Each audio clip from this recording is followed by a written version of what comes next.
ball slapping. It's a podcast all about slapping them balls.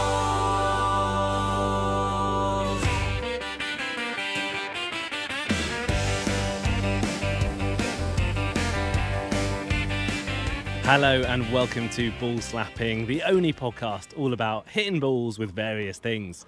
So I'm your host, Dan Grant, and I am here this week on a special podcast because we're on location. I am in a place called Tavernes Blanques, which is in Spain, just above Valencia. I'm joined this week by my co-host, Christian Blackaby. Hi, Christian. Hello, Daniel. We're outside at the moment. It's nice and hot, it's nice and sunny, but we're about to go inside into the sports hall for the Euro One-Wall, or the World One-Wall Tour, I should say, Spanish Open. Christian, how would you describe this event? I think this event, in 2 words, fan favourite. Fan favourite. So yes, we're going to go inside. The aim of this podcast is probably we're going to have a chat to some people, give you a bit of a feel about what a one-wall big open like this is about. And one wall, if you don't know it, it's a handball sport where you hit a ball against a wall, and it's basically the international standard. So lots of countries hit balls against walls. We have fives, there's pelota, there's all of this, but they're all a bit different and all a bit intricate. And the way you standardise that is to basically just go, okay, we're going to have one wall at the front, and we're going to put markings on the floor. So you basically have a rectangle on the wall, rectangle on the floor, hit a ball, so it hits the wall and lands in. And then you just rally away. It's super simple, very easy to get good at, very difficult to get very good at it. Or I should say very easy to start. What would you say, Christian? Difficult? I think I agree with your assessment. It's quite a high learning curve to begin, and then you really need to put in the hours of training to master. Yeah. So what we're going to do, guys, we're going to walk into the hall now, and you should start hearing the dulcet tones of a rubber ball smacking against a wooden wall. This ball, how would you say, Christian, like size of a tennis ball? Yeah, size of tennis ball, a little bit bouncier, a little bit lighter, made of rubber. Made of rubber, and you basically slap it. But because it's made of rubber and very bouncy, you have to kind of hit it with a flat hand, and you're hitting against the wall. So behind us now, if you're watching this on YouTube and Spotify, you can watch this podcast as well as listen, by the way. You'll see a couple of courts. You should see some of the A players hitting the ball against the wall right now. We've got a bunch of other people in the court just spectating as well. This is a big sports hall, 5-court venue, and the way these tournaments work is they're pretty friendly, wouldn't you say? I would say they're extremely friendly. I get a nice hug from all the organisers every year I come, and they always greet me by my name. It feels extremely homely, I would say, and that's only after this maybe my fourth tournament, and already, you know, I get extra portions. That's what a dream. Yeah. Don't tell the others. I won't tell the others. But what I was alluding to with the friendliness is not only do you get hugs from the Spanish and you get a nice lunch and a shirt and everything like that, these tournaments for the One Wall World Tour, the Opens, are also pretty friendly, pretty diverse. So you do have the pro event where the top players play, but then you also have a B event and a C event, which is sometimes just some beginners playing. And sometimes you have these scenarios where real beginners are playing right next to the pros, and it's quite nice to overlap them and for them to see, develop and learn. So yeah, good tournament on the whole, and a fan favourite because there's a beach and paella. What more could you want? No. Anyway, we'll have a little roam around. I'll introduce you to some of the people. We'll get you a bit more, bit of understanding into the game itself. And Christian, you're playing in the pros tournament. I am. How are you getting on? Good so far. I've won 3 out of my 3 games. I have my last group game to go against the top Basque Lurzarusta. And if you get through that, I mean, you could finish first or second in your group, so you're definitely going through. Yeah, definitely going through to the quarters, I believe. Yeah. And yeah, either first or second, it's all up for grabs. Cool, good luck. We'll catch up with you later. Thanks very much, Daniel.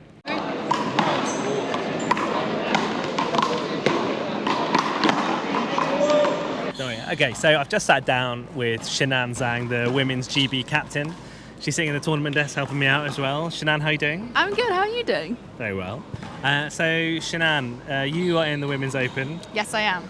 You are, seeded number 2 here? Yes, after Stacey. Stacey is extremely good, would you say? Well, she's European number 1 for a reason. And how are you feeling in general today?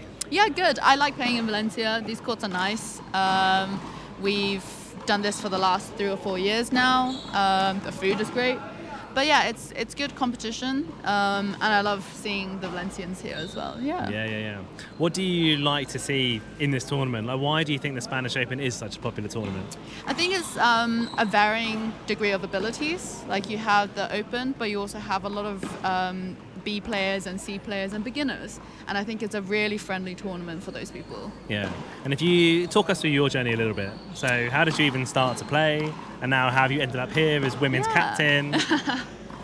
Was it you, Dan, that got me into this? Maybe, Maybe. Well, like all of the British players, we started playing fives, which is like squash with your hands. And from there, we kind of just migrated over to Wallball. A lot of the skills are quite similar. And I just love being able to travel whilst playing competitive sports like hand Yeah, I sports, think I'd agree with you. The scope of this sport. So I think a few of us said it a few times.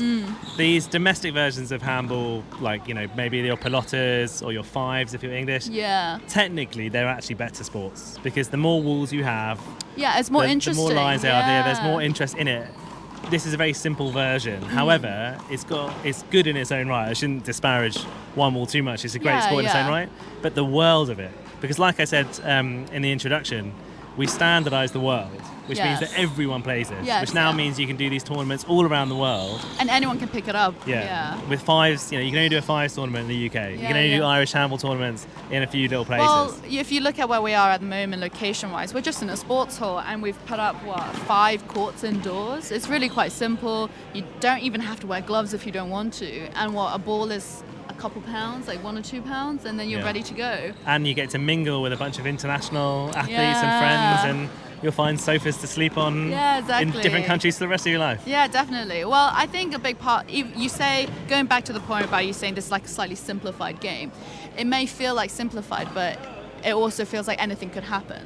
Just because you're seeded number 1 doesn't mean you can't lose to someone who's seeded number 10, for example, because you might have a bad day, for example. But if your game style is really important. If you have 2 conflicting game styles, it depends who wins out, you know. If you're like driving deep and you're a front court player, those 2 abilities really clash, and then it's a bit of fun to see, oh, well, who's going to win that match? Yeah.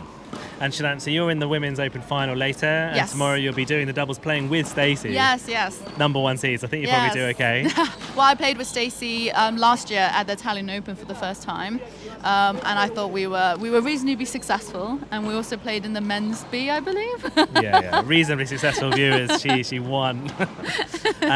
So listen, good luck. Thank you. Today, we'll catch up with you a bit later. Yes. But yeah, good luck in your final today. And you got the doubles tomorrow too. I'm in my doubles tomorrow, but today I'm just sitting around organising, making a podcast. But yeah, we'll catch up with you later, Shinan. Thanks so much. Right. Thank you.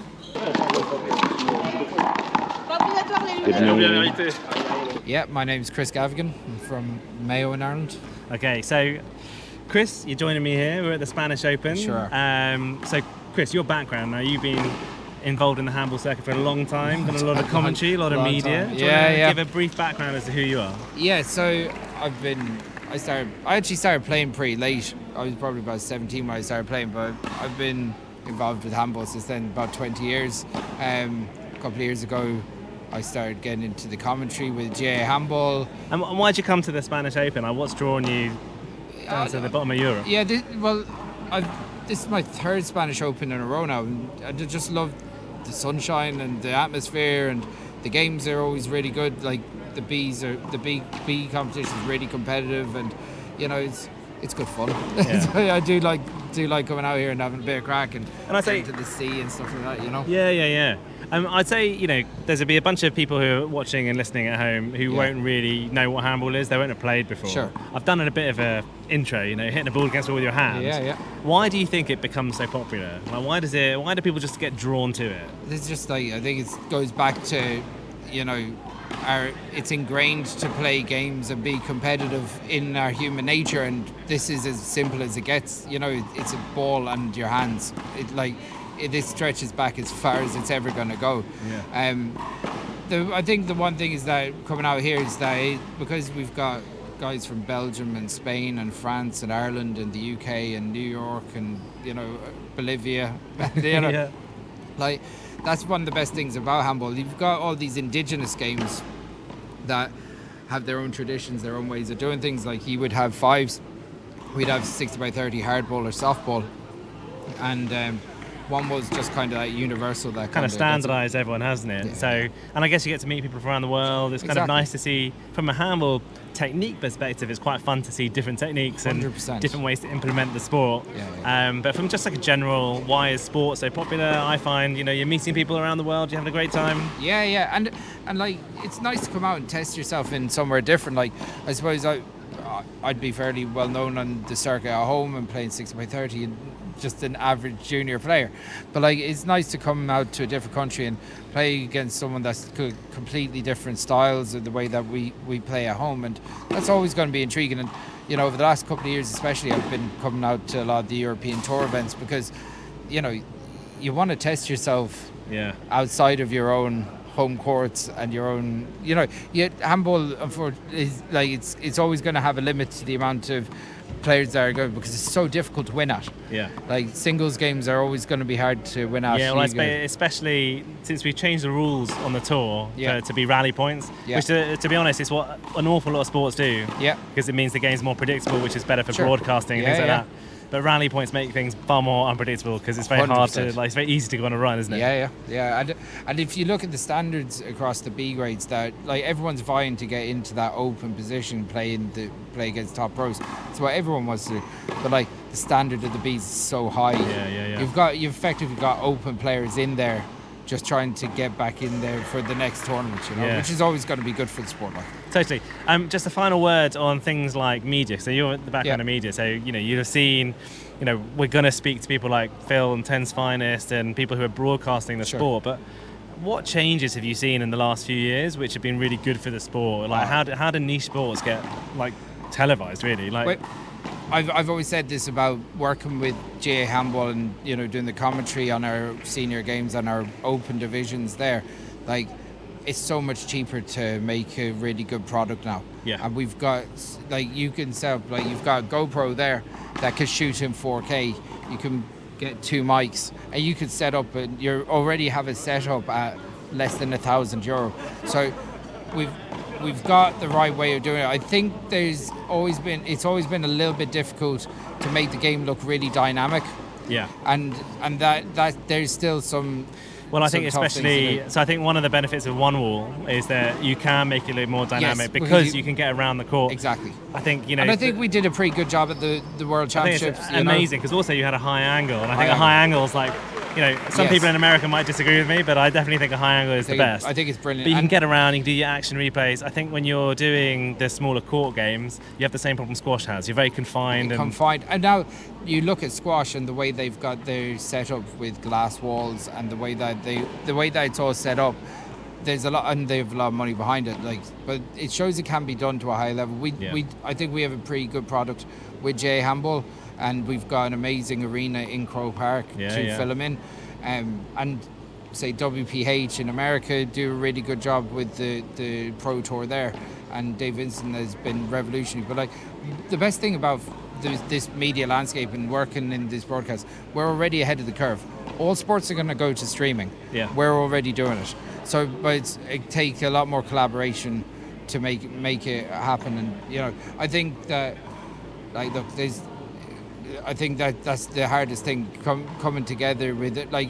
I'm in Valencia here at the moment, and there's Irish players that should be here. There's Dutch players that should be here today. But that doesn't mean that the standards aren't really. Yeah, I think like many sports that we'll cover and many sports we won't cover. Yeah. There's so much politics between different governing bodies, different people, which ultimately the players are the ones who are affected, who want to do stuff. And hopefully things like that will change over time. Hopefully, yeah, and it takes a little bit of a big picture thinking, that blue sky thinking, as they say in corporate world, to go, well, what does everyone want? We want people to play our sports, because that raises the whole standards of the game, raises the whole profile. The players want to be known. When a couple of years ago, I suppose we were so green at doing the commentary, myself and Ollie would do the commentary. Now we're adding these little interviews in between. We're doing little profiles for the players. And I know, because I've been doing a lot of the interviews with the players, man, they've improved the way that they speak to me end, because they expect it now. When they get to a semi-final or final, I'll be on them with questions. And they're already prepped. They've already think Chris is going to be talking to me. So, which is great. That's the way the sport is supposed to be, you know. So look, it's changed a lot over the last couple of years. Irish handball was never filmed. They had a spell in the 80s where it was on national TV and the top ace, and it was amazing. Yeah. But then it went away into the doldrums for a long time. Now we're hopeful we're on to the next step and go forward with this. And hopefully the European Tour goes the same way, you know. Well, it's already expanding. It's now the World One Wall Tour, which I get confused about, even though I run it. My bad. I have to keep up with the branding. Yeah. The World One Wall. Cool. Well, Chris, thanks very much. No problem. See you later. Danny, you enjoy it? Great tournament. Which has been your favourite European tournament? Ooh, you're gonna put me on a spot over here. I like the Belgium Open, actually. Yeah, fair Belgium enough. Open. Yeah. And for you, what's the difference between New York and Europe? Obviously the courts are different. The sportsmanship is up there on the way up there and over here, you know. But in terms of like the competition-wise, it's a good pool of competition. You must have seen it get better and better over your years. Yes, since 2012, it's been like it's like how basketball used to be, pretty much. You know, so it's definitely cool to see, and I'm really happy to be a part of it. Nice one. Cheers, Danny. Cheers. Thank you. Well played, man. Now I'm back sitting down, and some of those balls that you heard slapping against the wall were actually from the two gentlemen sitting next to me who happen to be part of the GB squad as well, now playing each other in the final of the men's B division. Sahil Shah, hello. Hello. Penn Chai, hello. Hi. So, bear in mind this is a kid-friendly podcast, everyone. Right. Is that a warning for Sahil? So, tell me a little bit. So first of all, Sahil, I'll have a chat with you. I mean, you're into the B final. Is this your first B final? Yeah, a few semi-finals, but this is the first. You feeling first confident final. about beating the guy to my left? Why not? Why not? I mean, we played a lot in training recently, and it's gone 50-50. So You maybe hear that, viewers? Confidence there. maybe I'll take it. Ben, what do you think? Yeah, I mean, exactly. We've actually played quite a lot of training recently, so who knows which way it's going to go. Okay, so before we have a little chat about the finals and things like that, I just want to get an idea. Like, I've been asking everyone today, what makes this such a fun event to be? And why do you want to come to events like this? What makes it something that you want it to be part of your life? And when you see the look in other people's eyes as you look around, like, so what do you think? Like, why is one wall taken off when other handball sports might not take off so well? I guess it's the community that you can build through this game. So a lot of the other handball games we play are unique to the country. Not many people outside the country play that.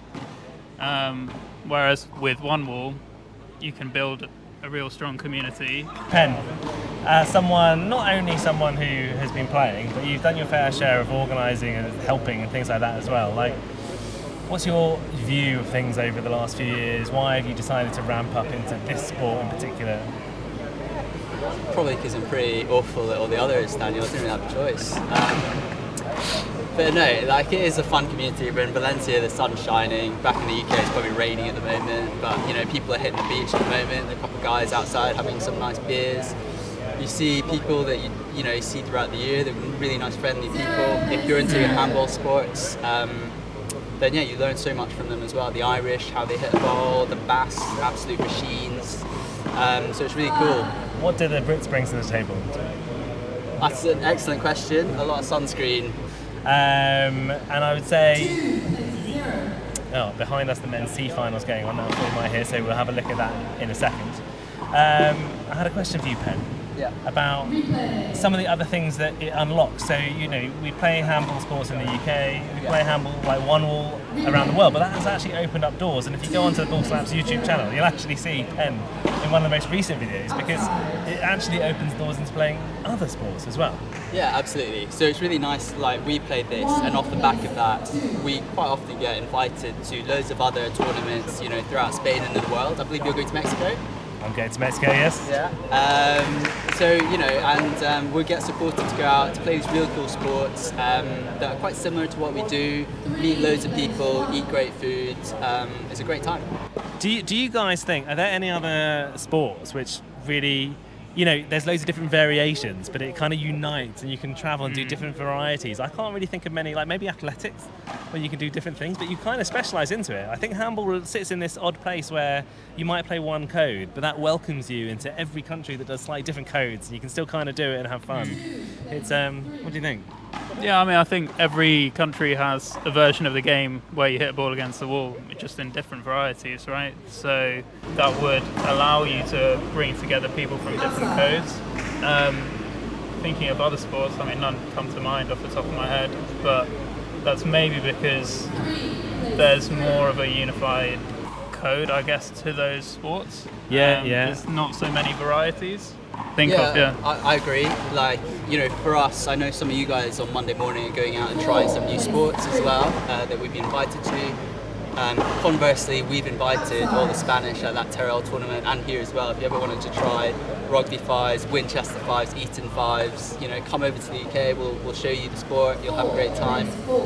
It's really nice from that aspect and opening doors. Agreed. Yeah. Okay. Well, boys, final word about the final. Penn, who's going to win?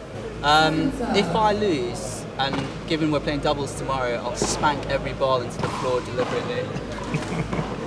Sahil, challenge extended. Likewise, why not? Okay, so actually, we need to come home with 2 medals. Yeah, that's true. You definitely got 2 medals already. You've got a gold medal and a silver medal. Oh, 2 each. Okay, I get it. Let's go. Okay, well, guys, thanks very much for joining me. We'll catch you later. Stacey, spirited up from Israel. Gets the gold medal. I'm back with you, Christian. You are, Daniel. So, first of all, I should say to viewers and listeners at home, you are a bit of a co-presenter of mine, and you've been involved in several videos, which you guys should definitely watch on the Ball Slaps YouTube channel. Absolutely, always a pleasure. What have you hit so far? Hit a real tennis ball with a real tennis racket. I've done paddle. I wasn't actually in the fives one, Winchester fives one. I wasn't there. You'll be in the other fives one. But the other fives ones, it's coming up. I was in an Eton fives mini special, I'd call that. So yeah, been around a little bit. Good. Now, back to the Spanish Open. How did you get on today?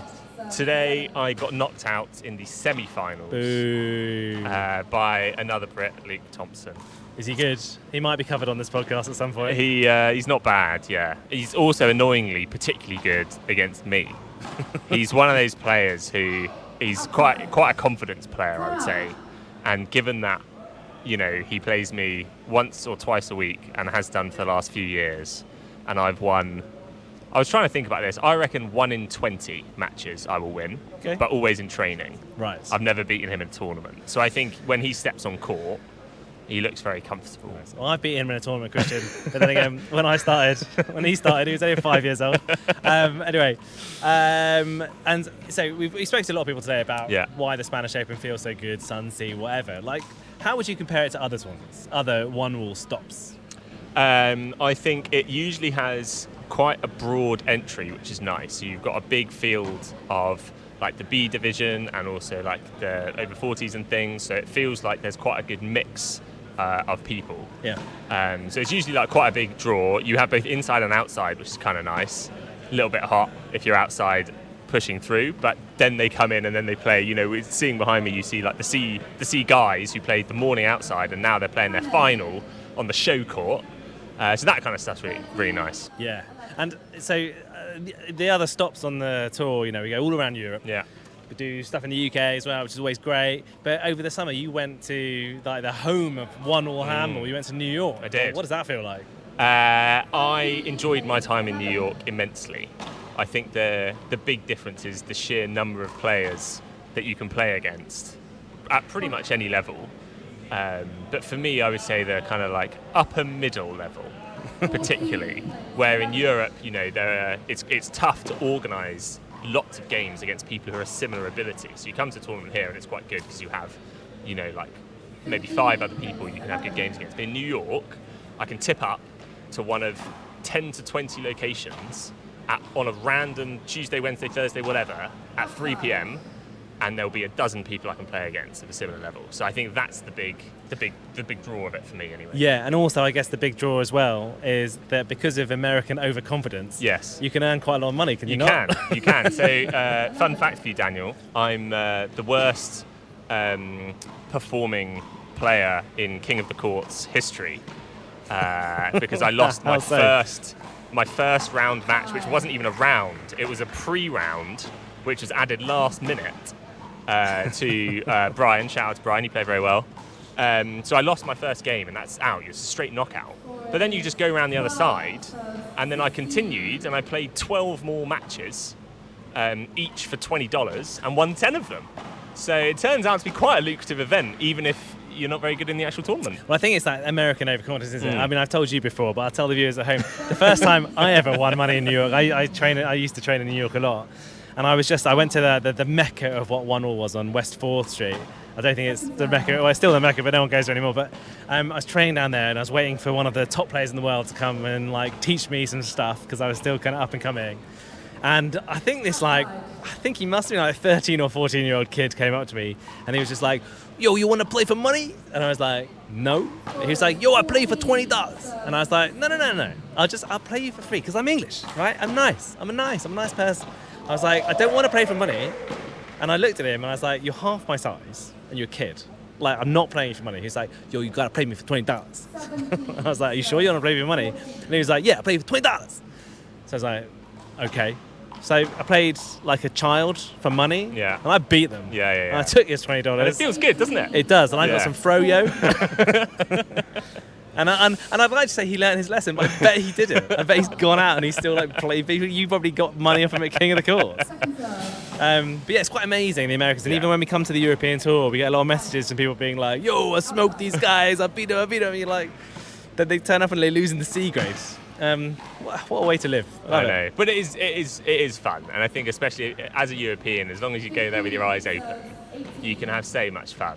Yeah. Just playing all sorts of, and it's a different type of game as well, where you've got some people hanging around and just like wanting to be a shark, but it's fun. It's enjoyable. Cool, man. Well, thanks for joining me on this podcast. We got the men's open final coming up in a minute, so I've got to get on refereeing duty, so I'll have to go. But yeah, thanks Christian for joining me. This is just a little podcast that's live from an event. We thought we'd give it a go because I'm not around to record this week. And hopefully do some more in the future. Yeah, can't wait. And what's the next kind of sports we want to cover on the Ball Slaps channel? Well, I think tomorrow we're going to try some local Spanish variants, right? Oh yeah, Escalicorda.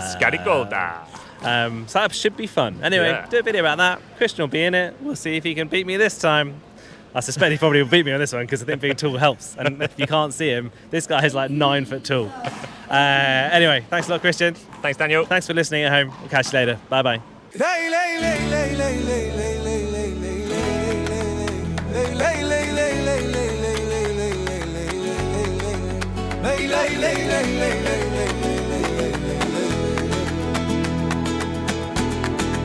Under the sun, where the sea meet the sky, hands to the wall, and the ball starts to fly.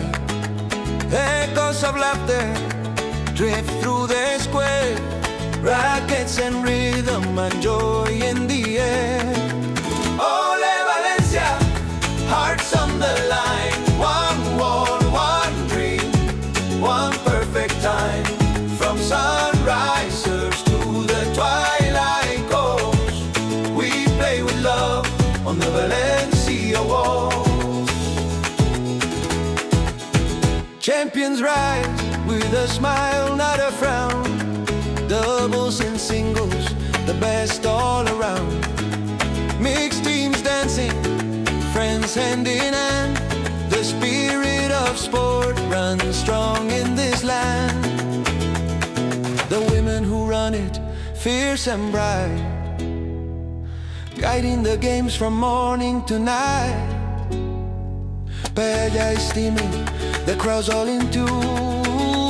We toast to the winners under the moon. Ole Valencia, hearts on the line. One wall, one dream, one perfect time. From sunrise serves to the twilight calls, we play with love on the Valencia wall. So when the echo fade and the stories remain, we'll meet next year on that court again. Gracias amigos, wherever you fall. Your heart still beat on the Valencia wall.